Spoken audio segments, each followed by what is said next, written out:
Hello everyone, welcome to the second interview of this season. And here I have Uma Sharma with me. So let's start with Uma's introduction first. Uma, can you go ahead and introduce yourself? Yes, sir. Hello, everyone. My name is Uma Sharma. I am from Uttar Pradesh and I have done my graduation in Mathematics Honors from DAV College, Yamunanagar. And I have done my post graduation in Statistics and Operational Research. And I am doing data science now. And how are you learning? Sir, I am learning by myself, by YouTube videos and Google like this.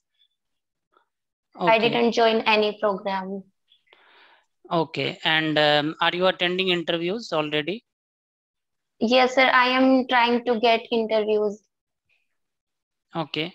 So what kind of projects you have worked on? Sir, I have worked on a data analysis project and IPL win probability prediction project and movie recommendation system also. Okay. So movie recommendation is a supervised or unsupervised machine learning? Sir, supervised machine learning algorithm.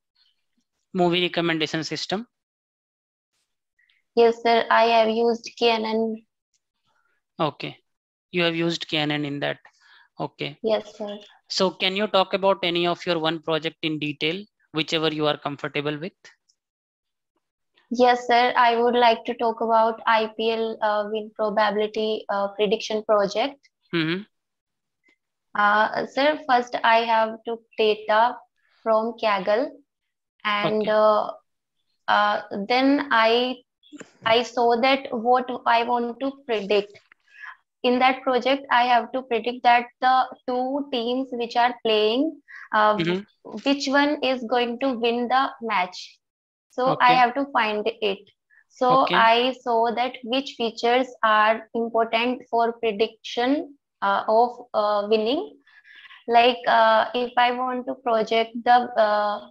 if I want to predict the probability of winning, so I should have which feature. I mean, what is the important features for a prediction? So I constructed some features because in the given data set, I didn't found so good feature that should I give to the model that will be useful for prediction. So I extracted some features from the given features and I took them to the model and predicted.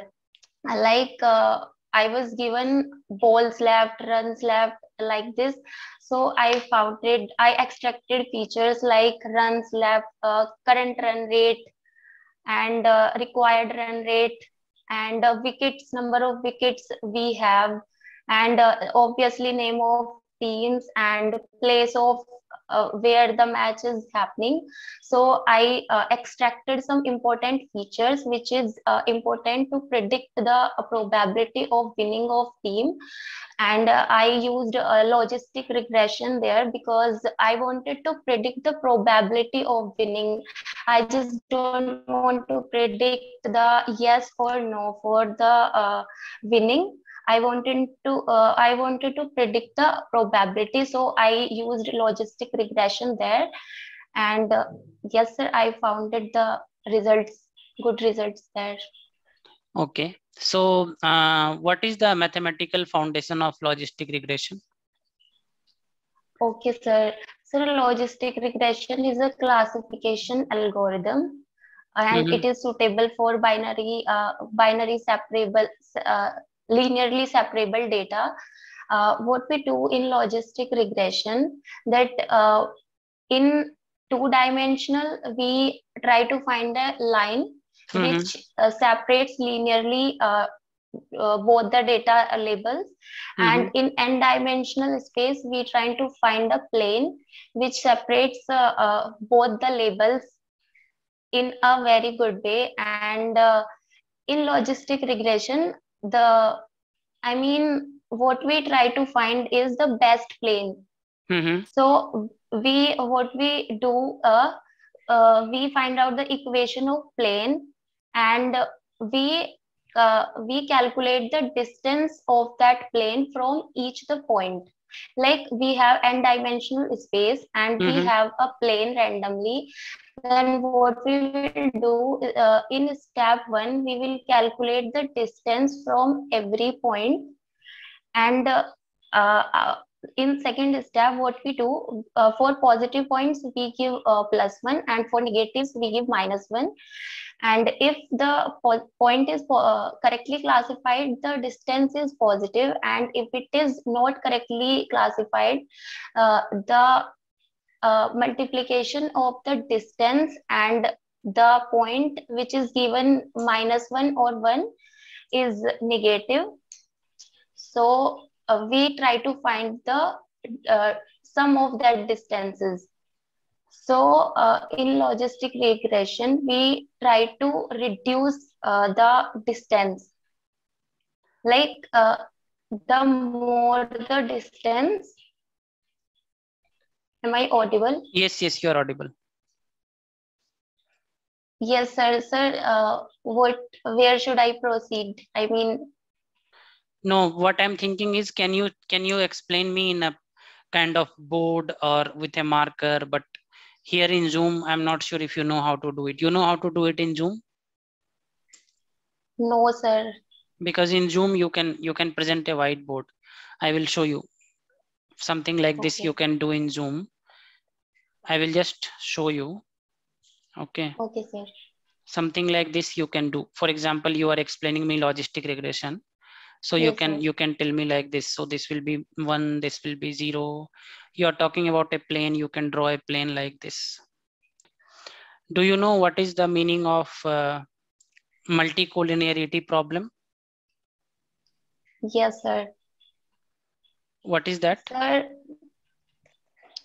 in machine learning, we have two kind of features: independent features and dependent feature. So when there is a correlation between independent features, then it is called multicollinearity. Like if we have 10 independent features and we are finding some correlation between them, so this is called multicollinearity. Okay. And what will happen if we have multicollinear features? Sir, it can create a problem. Even there are some specific algorithms when there should not be multicollinearity, like linear regression.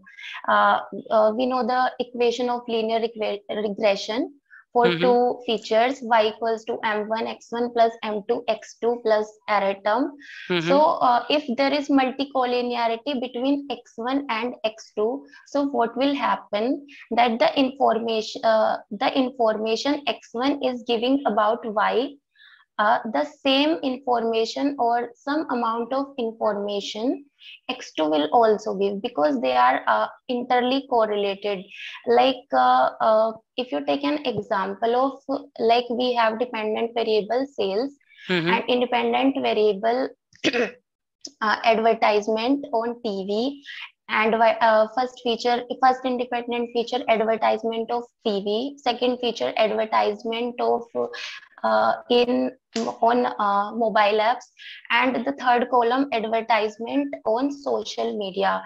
So if the social advertisement on social media feature is having the information of rest to independent features, so the information is explaining again and again. So it is not good that you are explaining the information by two times, same information multiple times. It is not good.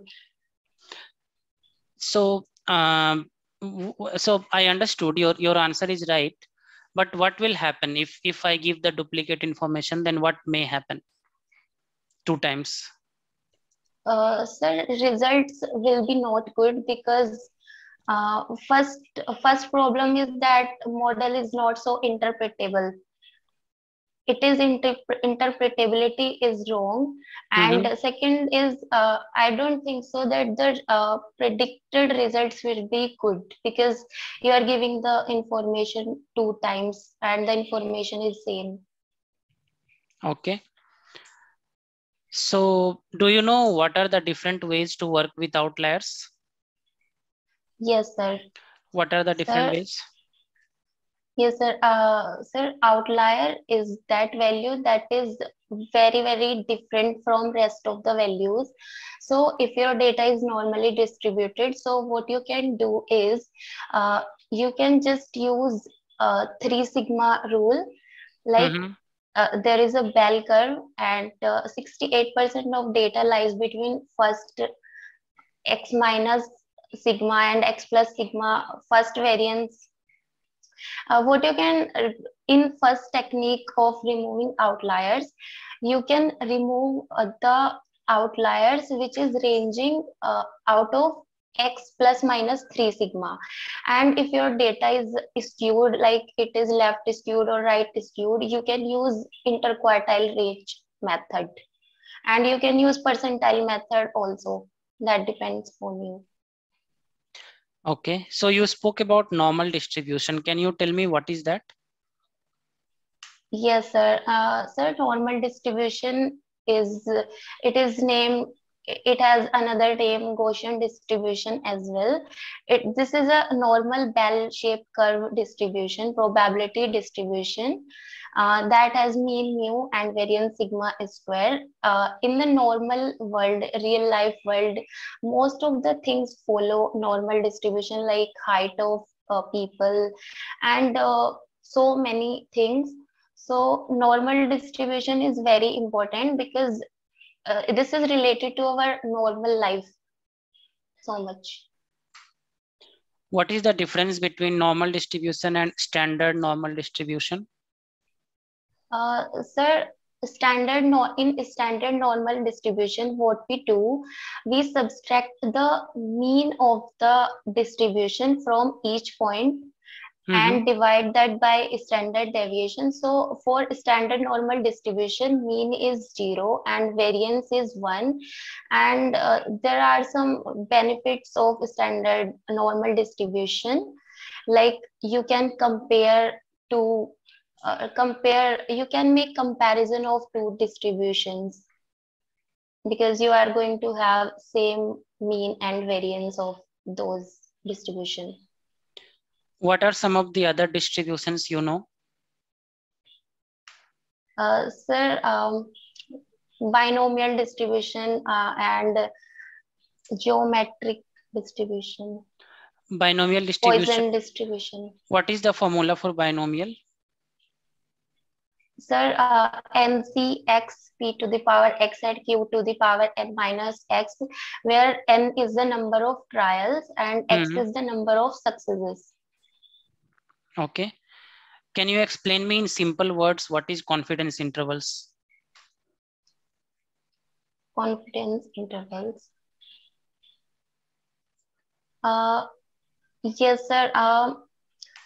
When you do any statistical test, so there is a range that you are going, whether you are going to accept the null hypothesis or reject the null hypothesis. So confidence interval is that value that is going to be the threshold of your selection, like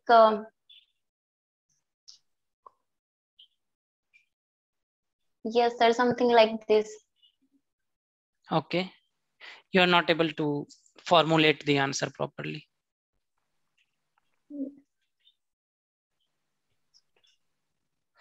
No problem. Can you tell me what is the meaning of co-founding variables? Co-founding variables. Yes.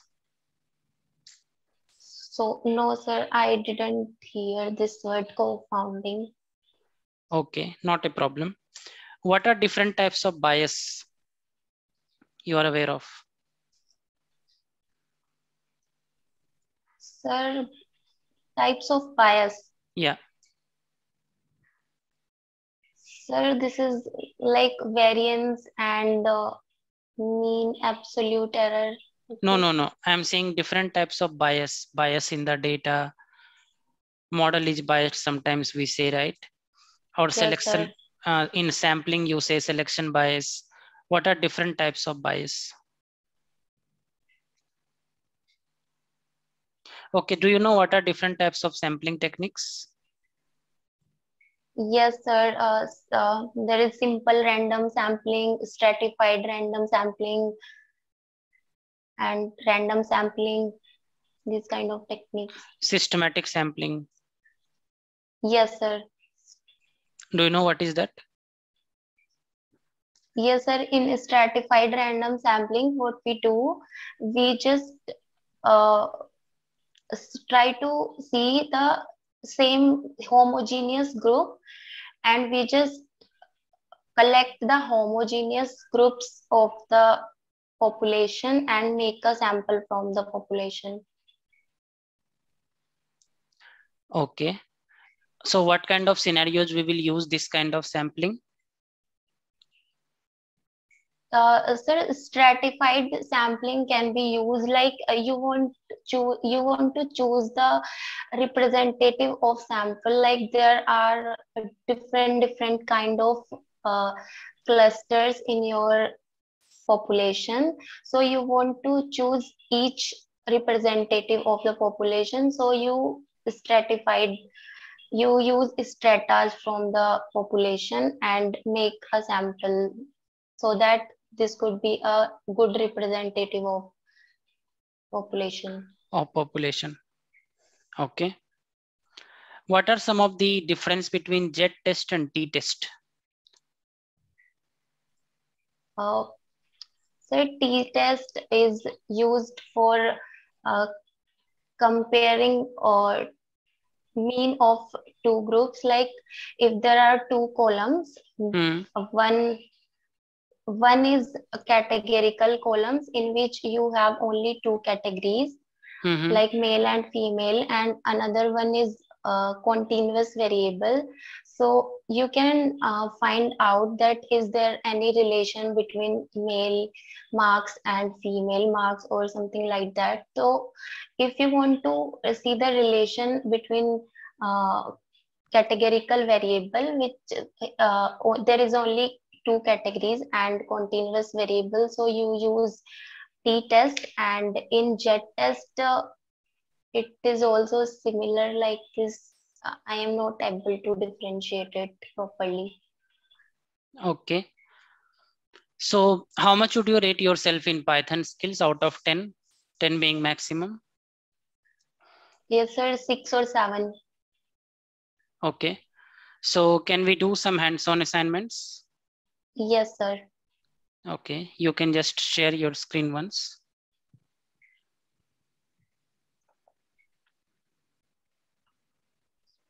So you have disabled me, so I can't share. Now?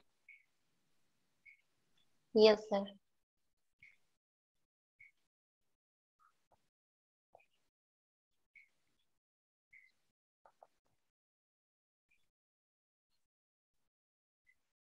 You can share, right? Yes, sir. Give me some. Yeah. Okay. So here we can just go ahead and do some hands-on. Do you know what is the advantage of NumPy over normal list? Sir, is my screen yes, your screen is visible. Okay, sir. Okay, so sir. my first question is, do you know what is the difference or the advantage of NumPy from normal Python list? If I use a normal Python list, if I use a NumPy, then is there a difference? Sir, I think NumPy is faster than list. Okay. So can you show me one example of what is meant by local variable and global variable in function?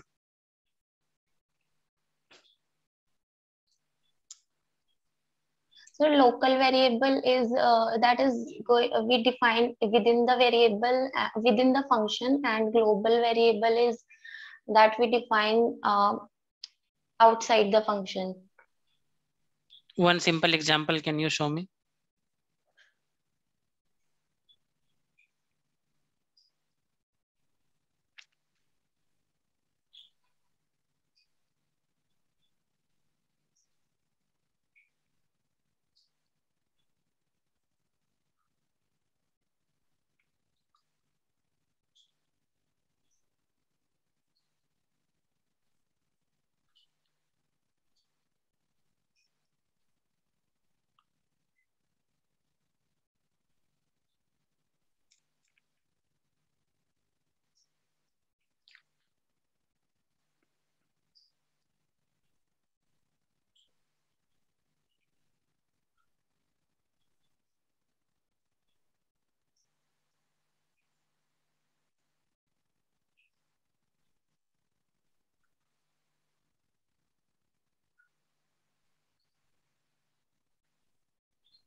Done?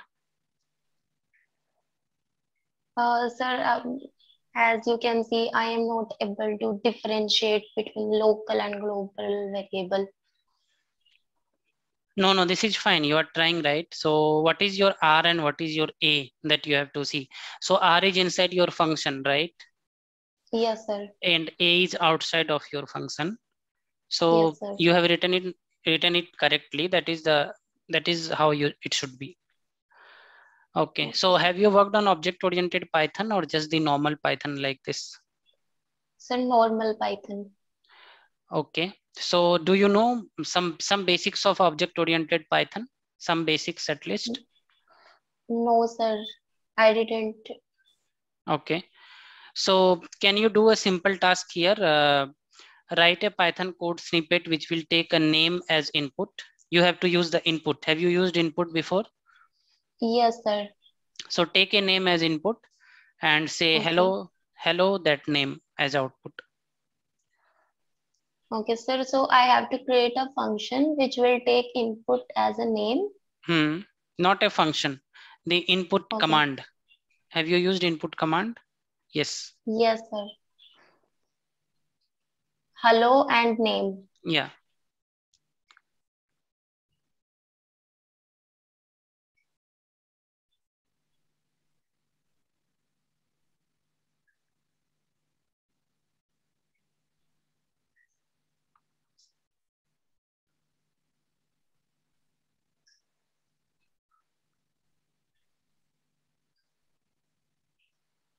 Sir, is it what you are saying No, or no, no. anything else? I'm saying when I run your code, it should give Yes, me sir. that box and it should say me, please enter your name. I enter my name Aman. The output should be hello Aman. So prompt will be enter your name. Yes. And then you have to store it in a variable.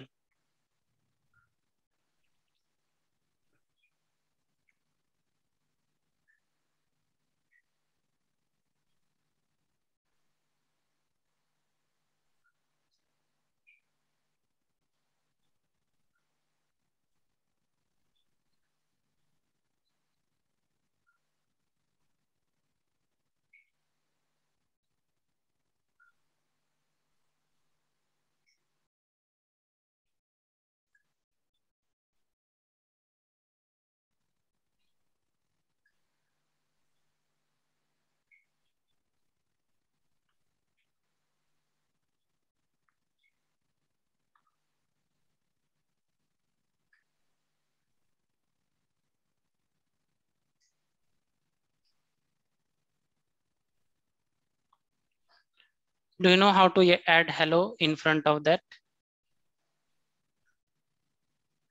Yes, sir. I think I can try. Okay.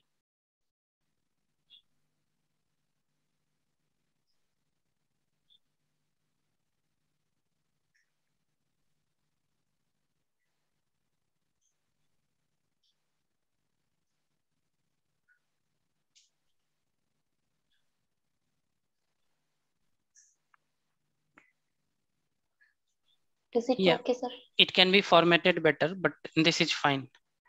This is one way of doing it. There can be other ways also. Okay. And do you know how Lambda function work in Python? Yes, sir. Can you take any simple example and show me one Lambda function? Yes, sir.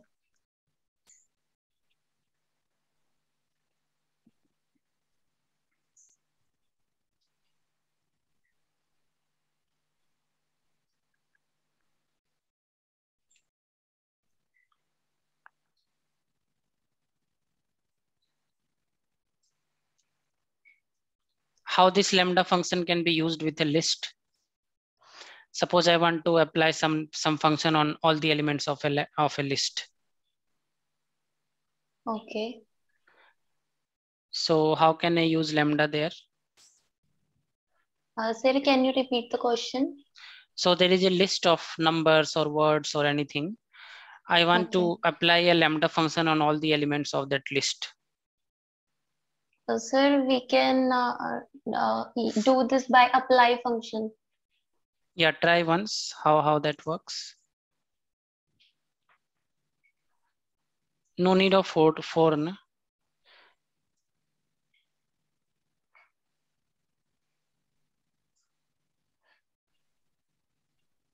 Sir, first I have to take a list. Yes, take any list of your choice. Anything you can put, some numbers or some words or anything. Then apply a lambda function to do some operation on that.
That's fine if you're not able to correct the syntax.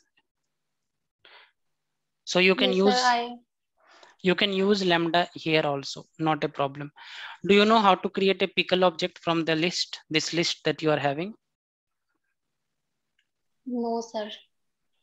So in any Python object, we can create a serialized object and we can later access that element. So you can store this list to your disk. Later you can access this list. Do you know how to do that?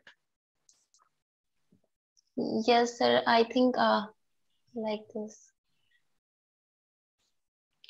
Pickle is not your Pickle is Pickle is your package, Pickl, and from Pickle you can save and you can load and you can do that. Yes, sir.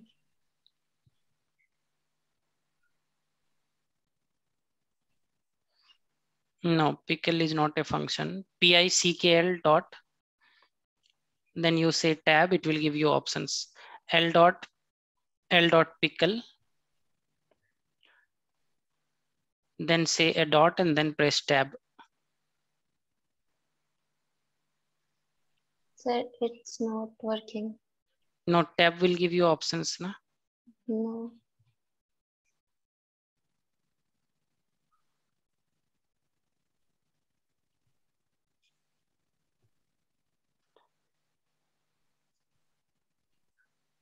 No, sir, it's not working. Maybe it's not fast or something, probably.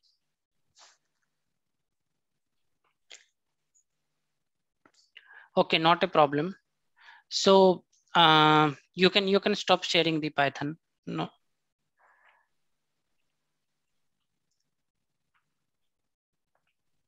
Okay. So do you have knowledge of deep learning also? No, sir, I didn't yet. Okay. And some knowledge of, let's say, bagging and boosting techniques. Sir, I have done decision trees and random forest. I am working on boosting techniques. Okay. So what is the important parameter in random forest? What are few important parameters in random forest? Sir, number of decision trees. What else? And minimum depth of decision trees, max depth, and minimum sample, that how much sample, how many samples you want to choose. Okay. Okay. And so how do you tune the parameters of decision tree? Sorry, random forest. All these parameters that we spoke, right? How do you tune that?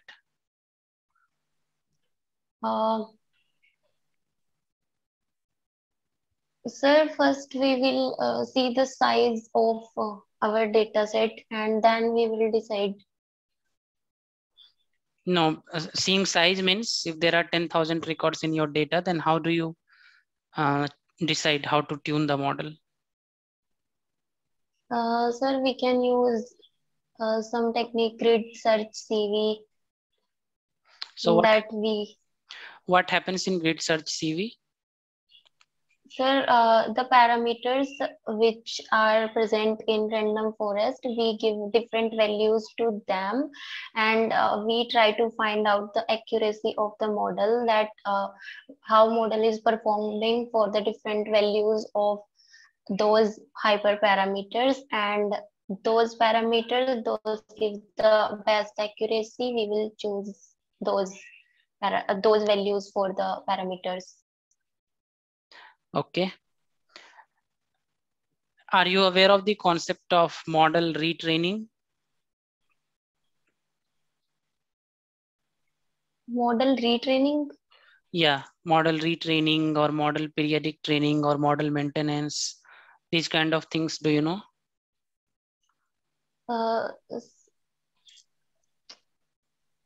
No, sir. You're not aware of these model maintenance kind of things, right? I think model maintenance is like when your model is not performing well, so you go back to the process of all the process and you check, and then you try to find out that why is not performing well. Okay. Okay, not a problem. Since you have not worked, you don't have any industry experience, right? So maybe Yes, sir. you have not seen the production models yet. Anyway, one puzzle to end the interview. Okay. So take your time and you can answer me this by thinking. So you have 25 horses. How many horses you have? 25. 25. And you have 5 race tracks, which means 5 horses can run together, and that is one race. So 5 horses can run together and one horse will win. Okay. There are 25 horses. 25 horses. And 5 horses can run together on a same track. No, you have 5 tracks. So one race means 5 horses will run. 2 race means 2 sets of 5 will run.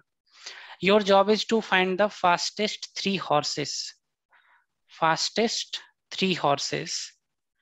How many minimum number of race should happen?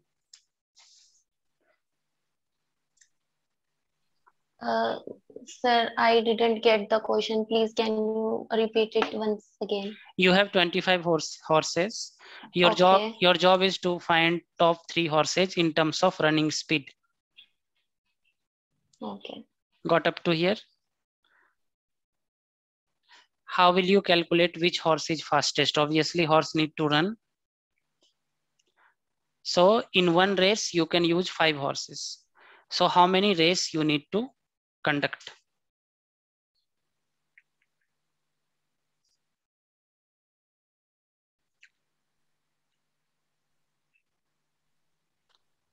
Question is clear, or you want me to explain again? Sir, I am getting the question slightly. No, you should get fully. You have 25 horses. You have to tell me which are the fastest 3 horses. Obviously, by looking at the horse, you will not tell me. Horse need to run. Okay. Horse will run on the running track. So running track's capacity is 5 horses at one time. So how many races you will have to do? How many races? One race means 5 horses are running. How many races you will do to give the answer of which are the fastest 3 horses?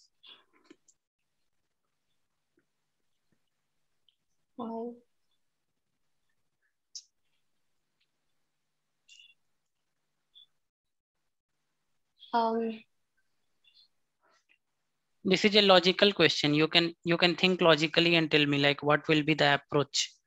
You no need to tell me the direct answer. What will be the approach?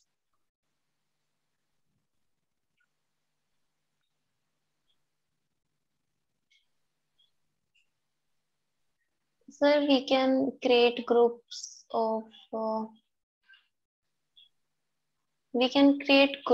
horses. Mm-hmm.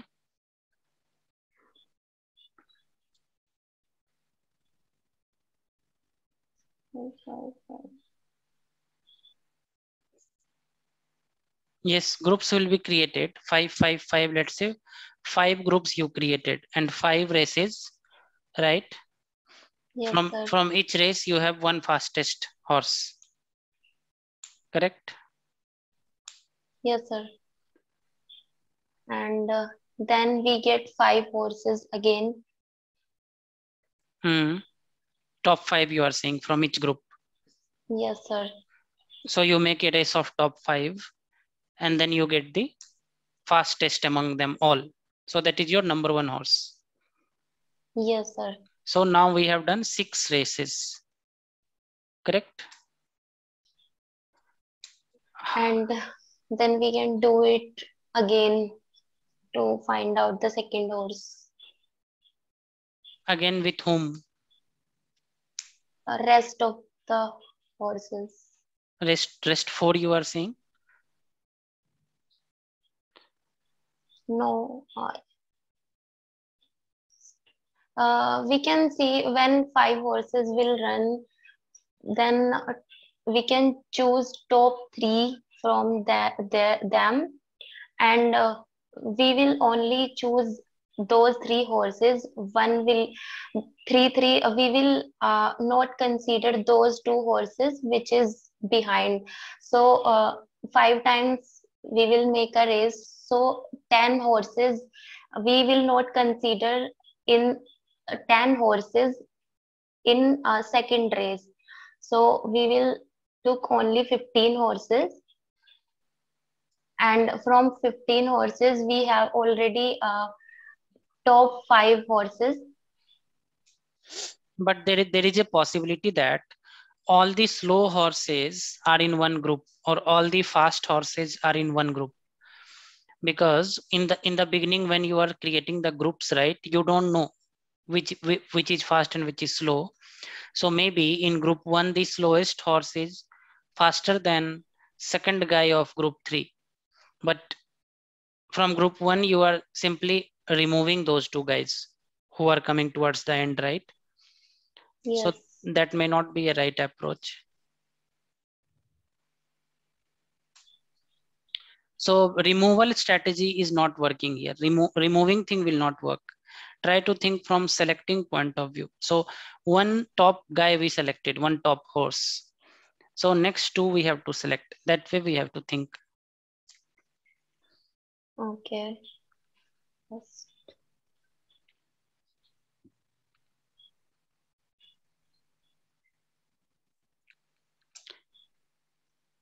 You can do some research after the interview and mail me the answer, okay? Because okay, it will take some time. It will take some pen and paper and some. It's not that straightforward, okay? That somebody thinks and gives the answer. These kind of questions are just to understand your thought process, okay? There is no mandate of giving the right answer here. Okay. Okay, sir. So I will give you some feedbacks. Fine.